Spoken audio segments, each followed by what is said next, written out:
হ্যাঁ বল। কি করছিস রে? এই তো ঘুমাচ্ছি। ঠিক আছে, তুই এক্ষুনি রামুদার চায়ের দোকানে চলে আয়। কেন, কি হয়েছে নাকি? তুই রামুদার চায়ের দোকানে আয় না, তারপরে বলছি।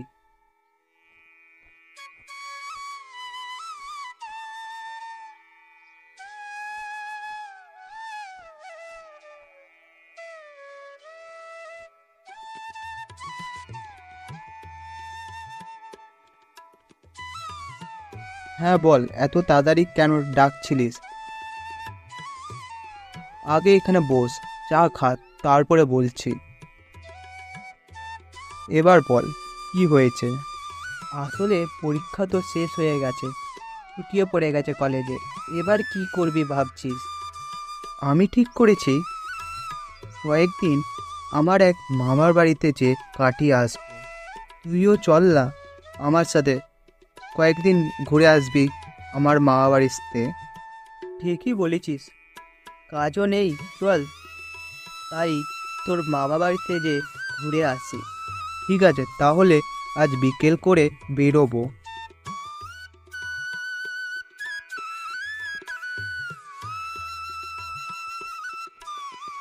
ও নিজে বলল তাড়াতাড়ি বেরোবি, ওর নিজের মামা বাড়ি যাব, কিন্তু ওর নিজেরই পাত্তা নেই। একবার ফোন করে জিজ্ঞেস করি কখন বেরোবে। কী রে, কতক্ষণ লাগবে তো বেরোতে? তাড়াতাড়ি আয়, দেরি হয়ে যাচ্ছে।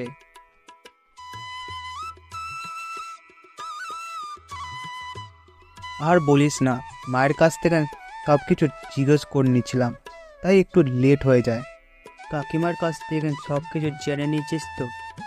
হ্যাঁ, সব কিছু জিজ্ঞেস করে নিয়েছি, চল যেতে যেতে বলছি।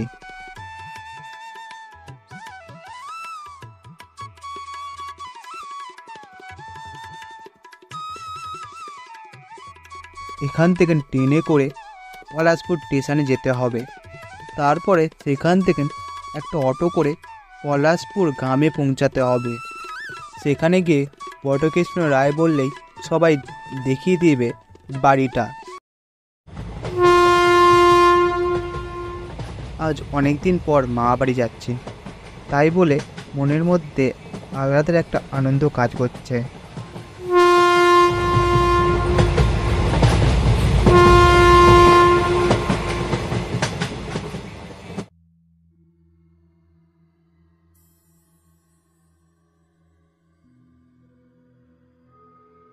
কী রে, তুই তো বলেছিলিস স্টেশনের বাইরে অটো পেয়ে যাব, কিন্তু এখানে তো কিছুই নেই।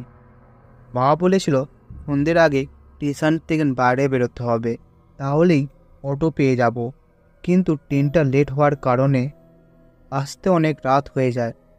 তাই মনে হচ্ছে এখানে কোনো অটো নেই।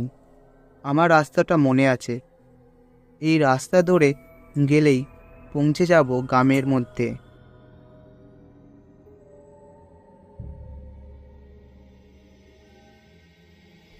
কিছুক্ষণ পর পেছন থেকে কিছু একটা আসার আওয়াজ শুনতে পেতে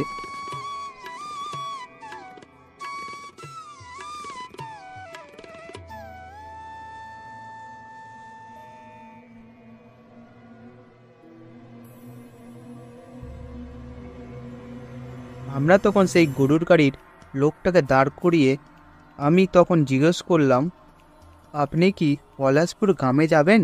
শহর থেকে এসেছি, সেরকম করে কিছুই চিনি না, আপনার যা ভাড়া হবে তার বেশি দিয়ে দেবো, আপনি আমাদের একটু নিয়ে চলুন। আমিও তো ওই গ্রামের দিকে যাইতেছি। ঠিক আছে, চলুন আপনাদের ওই গ্রামে পৌঁছে দেব।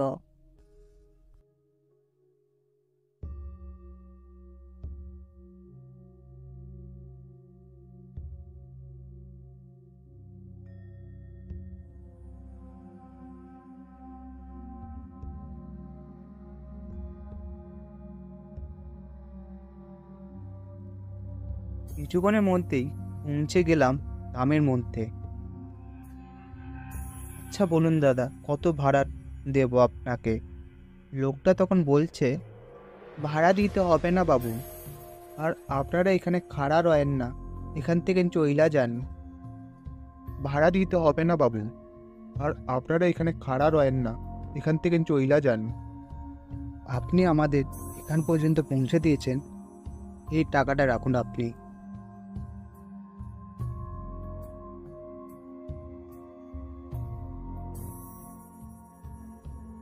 গ্রামের মুখে একটা চায়ের দোকানে যে জিজ্ঞেস করলাম, আচ্ছা দাদা, এখানে বটকৃষ্ণ রায়ের বাড়িটা কোথায় বলতে পারবেন? এই তো 3টে বাড়ির পর বটকৃষ্ণদার বাড়ি। লোকটাকে ধন্যবাদ জানিয়ে সেখান থেকে যেতে লাগলাম।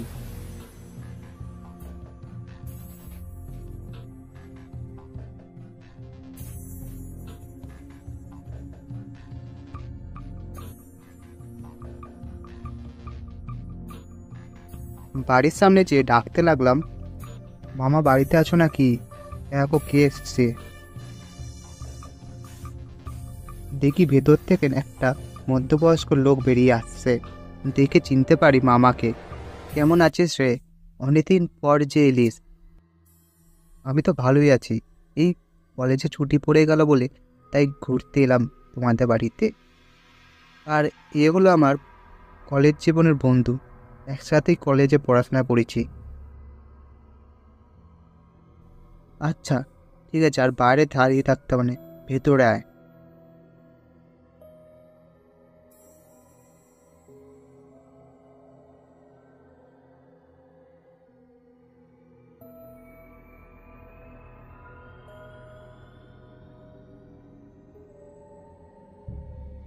এই ঘরের মধ্যে বস তোরা, তোদের জন্য খাবারের ব্যবস্থা করছি।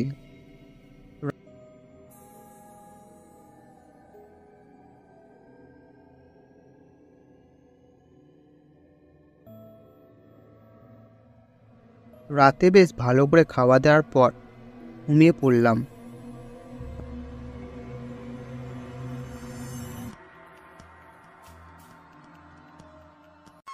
সকালবেলা ঘুম থেকে উঠে বেরিয়ে পড়লাম গ্রামের মধ্যে ঘুরতে।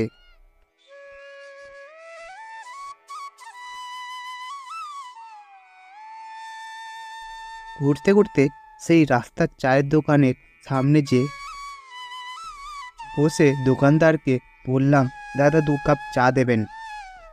সামনে বসে থাকা দুটো লোক কথা বলছে। শুনতে পাই তারা বলছে, উঠিয়ে তো কয়েকদিন ধরে জঙ্গলের রাস্তার কেউ যদি আসা যাওয়া করে তাদের হত্যা হচ্ছে। ঠিকই বলেছিস, এই কারণেই তো কেউ আর মন্দির পর রাস্তায় এদিক ওদিক ঘোরাঘুরি করে না। আর আমি তখন কথাটা শুনে একটু অবাকই হলাম, কারণ আমরা গতকাল রাতে ওই রাস্তাতেই এসেছি। আমরা তো সেরকম কিছু দেখতেই পাইনি। তখন আমি এই লোকগুলোকে উদ্দেশ্য করে বললাম, আপনারা কি বলছেন? আমরা তো কালকে রাতে ওই রাস্তাতেই এসেছি। তখন লোকগুলো আমাদের বলছে, আপনাদের ভাগ্য ভালো যে আপনারা বেঁচে আছেন, এই ভেবে আনন্দে থাকুন। সেখান থেকে এখানে ওখানে ঘুরে সন্ধ্যের দিকে ঘরে ফিরে আসি।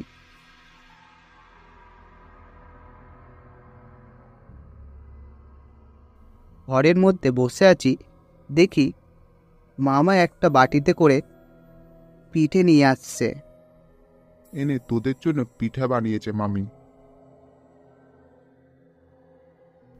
পিঠেটা খেতে খেতে জানলার দিকে যে দাঁড়াই, দেখি যে একটা মেয়ে দাঁড়িয়ে আছে কিছুটা দূরে। দেখি মেয়েটা আমাকে ডাকছে, ওই এইখানে আয় তো, একটা মেয়ে দাঁড়িয়ে আছে আর আমাকে ডাকছে।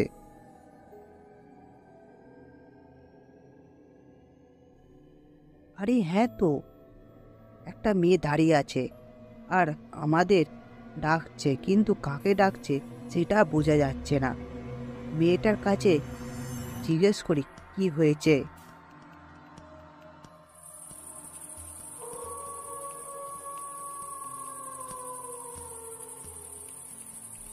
আরে মেয়েটা তো এখানেই ছিল, কোথায় গেল? ওই তো মেয়েটা জঙ্গলের দিকে যাচ্ছে। চল মেয়েটার পিছনে যাই। কেন ডাকছিল? কোথায় যাচ্ছে? আর জঙ্গলের দিকে কেন যাচ্ছে? কোনো সমস্যা হয়েছে নাকি?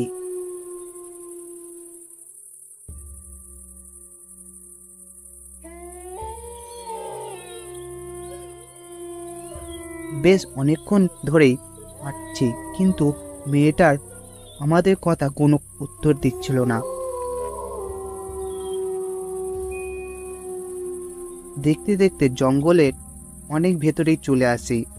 শুনতে পাই যে পিছন দিক দিয়ে একটা কারো চেনা গলা আসছে, আর সে আমাদের দাঁড়ানোর জন্য বলছে। বাবু বাবু, আপনারা ওই মেয়ের পেছনে যায়েন না। ও কোনো মানুষ না, ও একটা অতৃপ্ত আত্মা। আপনি কি করে জানলেন ও কোনো মানুষ না? কারণ ও যখন ময়রা যায় তখন আমাকে নিয়েও ময়রা যায়।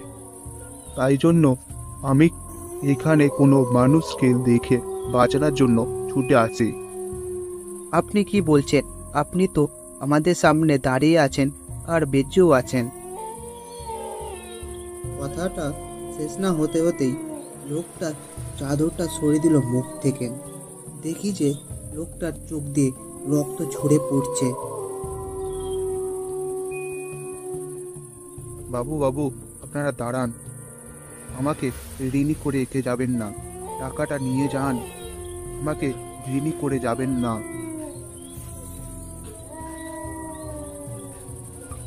তারপর থেকে মাঝে মাঝে স্বপ্নেতে দেখতে পাই সেই লোকটাকে। আমাকে বলছে, বাবু আমাকে ঋণী করে রেখে যাবেন না, টাকাটা নিয়ে যান।